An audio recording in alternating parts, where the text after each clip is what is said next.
Pamirsa Nyanggra Hari Raya Waisak kalih tali 500 pitung dasa Buddhis era.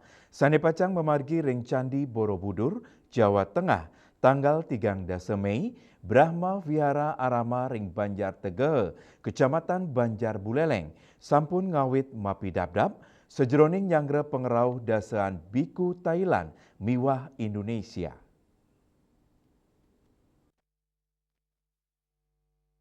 Kanan sejeroning Nyanggra pengerau Hari Raya Waisak, sampun keraya sayang ring Brahma Wihara Arama, Banjar Tegehe, Kecamatan Banjar Buleleng, sawetara pengurus wihara sareng umat Buddha, sampun masang umbul-umbul saha mersihang genah pengubaktian, tanggal kutus Mei, seket biku saking Thailand, miwah 6 biku saking Indonesia, kauningin pacang rau ring Brahma Wihara Arama, pengerau para biku inucap, pinakepahan parikrama Indonesian Walk for Peace 2026, tur pacang kemargiang acara puja bersama sepisanan peresmian patung Buddha Parinibbana ring wihara.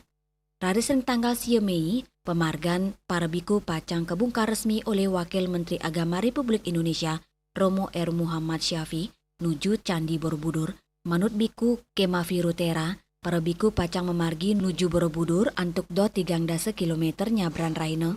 Tios dados genah utamaning umat Buddha ring Buleleng, Brahma Wihara Arama taler dados pengawet ring pemargan spiritual nuju puncak pikiling Waisak Nasional warsa kalitali 6 megenaring Candi Borobudur. Yasri Yuli, Bali TV.